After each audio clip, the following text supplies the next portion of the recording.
Good afternoon, everyone. Welcome to this week's sermon.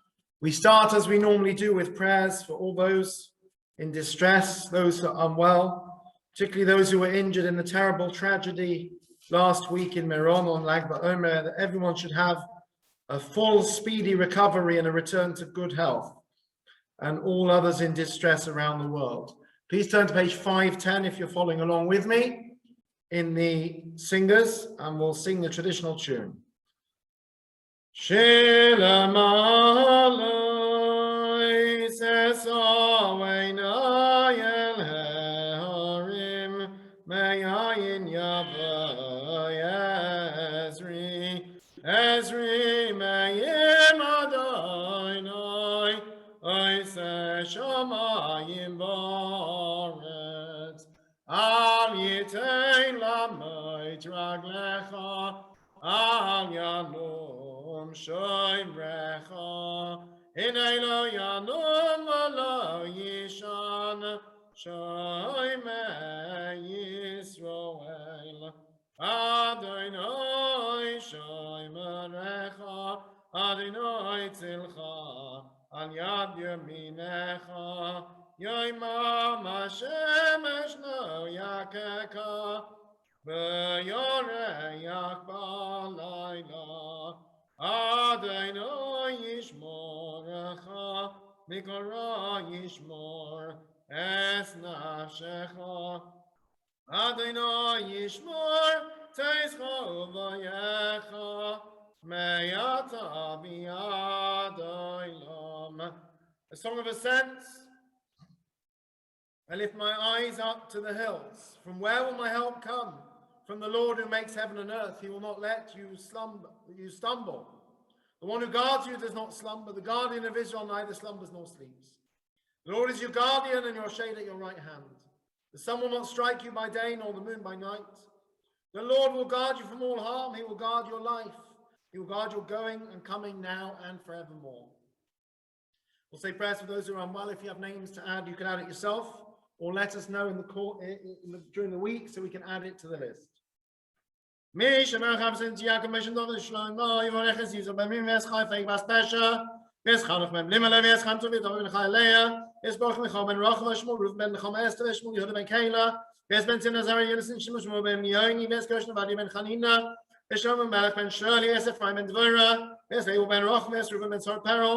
There's Yaakov Tzvi ben Leah, Ves Michal ben Henya, Ves Avram Shrag ben Zara Devorah, Ves Yaakov ben Miriam, Ves Gabriel ben Chava, Ves Yitzchak Isaac ben Yudis Rochav, Shalom ben Minna, Ves Yonasan ben Miriam, Ves Yudis ben Chana Shalamis, Ves Yudalei ben Malka, Ves Mordechai David ben Cyril, Ves Nosson ben Shanah, Ves Mary ben Malka, Ves Avram Nosson ben Aviva, Ves Migdalei ben Malaleah, Ves David ben Tova, Ves Miriam bas Neta, Ves Esther Bachana bas Devorah, Ves Esther bas Rochav, Ves Francis bas Sosha, Ves Leah bas Karen, Ves Yavasor, Ves Tamar bas Malka, Ves Chavalei bas Esther, Ves Esther Yochem bas Reza Bracha, Ves Ori bas Aviva, Ves Truma bas Kina, Ves Yonaparo bas Esther, Ves Uriel ben Leah, Ves Vanya bas Aviva, Ves Amichai ben Ronit, Ves Avram Shlomo ben Rivka, Vavoshem on Staka Bavaram, Ves Chazak Kachibachim Achim Aveim, Machim Lapes, Machazik Machayosam, Vishlach Lehem Erefu Shem Shalom Echolem Choginem, Sashachon Yisrael Fusef Eshuz Hagov, Amen.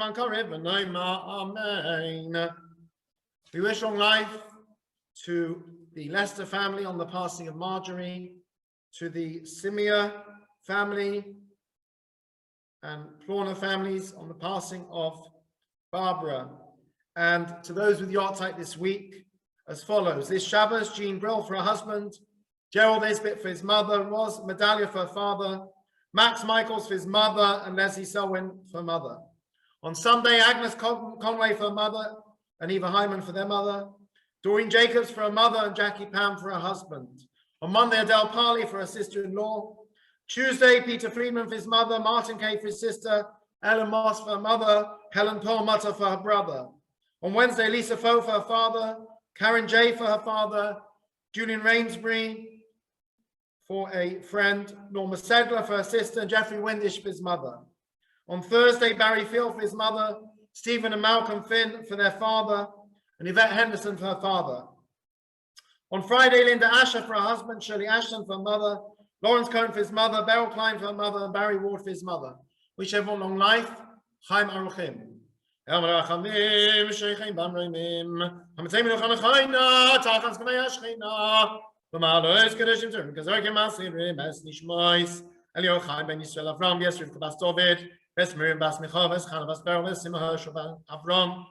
V'es Tova Bas Yeshua Alta, Ves Shifra Bas Yaakov. Ves Moshe ben Meir, Ves Hershel ben Moshe, Ves Reuben Shmuel, Ves Deborah Rivka Bas Yeshua Cohen, Ves Shema Bas Yehuda, Ves Rivka Bas Avram, Ves Pinchas ben Meir, Ves Avram ben David, Ves Avram ben Louis, Ves Pastor Bas Yehuda Ber, Ves Luv Bas Mordechai, Ves Pastor Bas Dina Bas Yosso, Shochur Loilamam, Ana Barachamim, Yasirem Besei, Second Vav Yoilamim, Vitro B'Tocham Yisishmas, Avad Noinach Lasam, Yinuchim Shomish Kavaisam, V'neimar, Amen.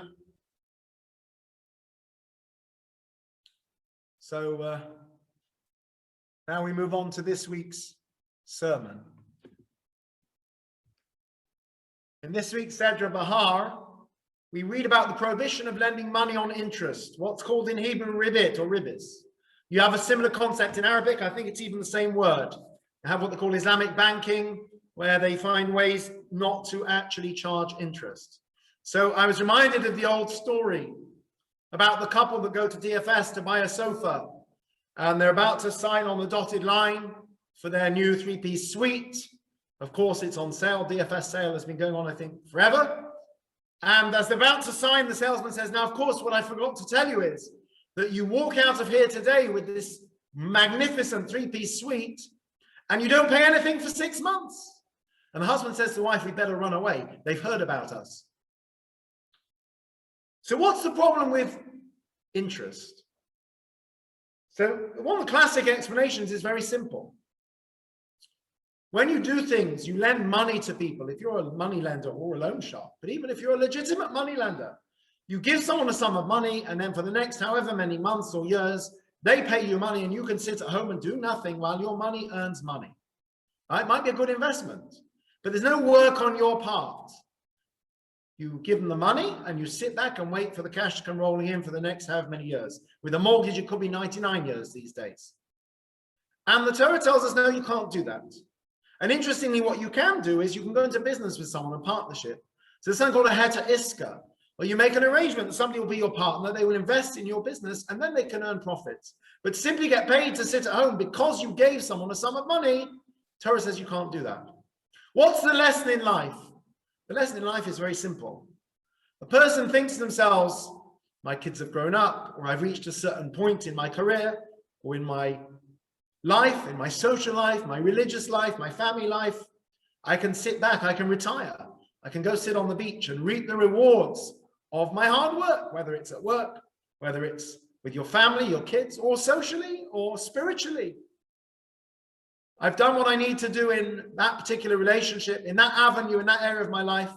I can sit back, I can be complacent. I've earned it. I can retire from this. The Torah says, no, life doesn't work that way.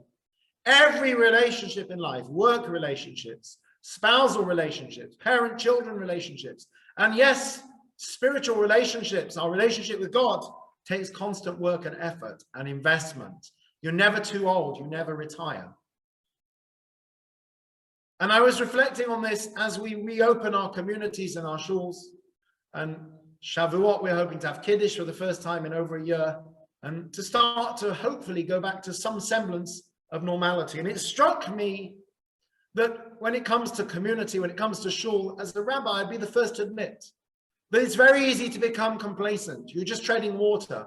You're just doing what you've always done. It works fine. You know, you have X numbers of people that come to shul, to daven, or come to a program or whatever. You know, it might be a small number of people, it might be a large number of people, but it's always worked for us. You know, we pretty much know what's coming. Rosh Hashanah, Yom Kippur, Hanukkah, Purim, Pesach, Shavuot, the summer, it's quieter, and then we get ready for Rosh Hashanah again. And we never really shaken out of our kind of complacency. The past year, we've been shaken very badly on many levels, including out of our complacency as well. Because we couldn't just sit back and do what we've always done, because we couldn't do it. Either our shuls were closed or we were very restricted in what we could do. And we had to think of new ways and think outside of the box. And with things opening up, it's very tempting to think life will just go back to normal. My relationships, my work, my school, my family, my Judaism. Life doesn't work that way. You can't rely on the past efforts to pay dividends. It is a constant process of investment. And we feel that very acutely now when we have to rebuild any of the things that we've had to put on hold for the past year. Many of us seeing our possibly grandchildren for the first time since they've been born. Many of us hopefully will experience once again family Friday nights, family gatherings, simchas, going to shul, going to social events, going out to eat or for entertainment, etc. And it's very easy to be complacent, but we can't because everything's changed. Our world has been shaken up probably forever. And we have to think of completely different ways to approach things and new ways to approach things. Because the old ways can't all be done anymore. And that's a very tall order, but I think it's also a good challenge because it stops us being complacent. It stops us saying, I've done my work for however many years. We've built up what we've built and we can sit back and wait for the reward to come in. It doesn't work that way. It's a constant effort. It's a constant investment in our personal lives, in our family lives, communal lives and professional lives, and of course in our spiritual lives as well. You know, there's an old saying, you know, if you're not going upwards, you're not standing still, you're going downwards. It's like being on an escalator that goes down. If we're not constantly ascending and growing and elevating ourselves, then we just fall down.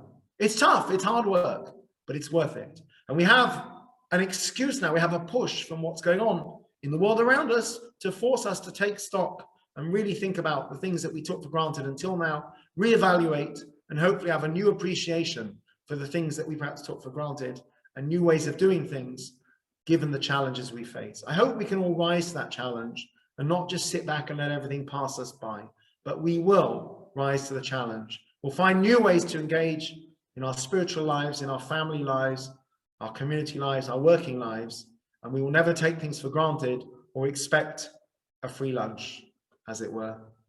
May we all find the strength to find those ways to connect, to reconnect, and hopefully things get a little better and a little less lonely as well for many of us. I wish everyone Shabbat Shalom.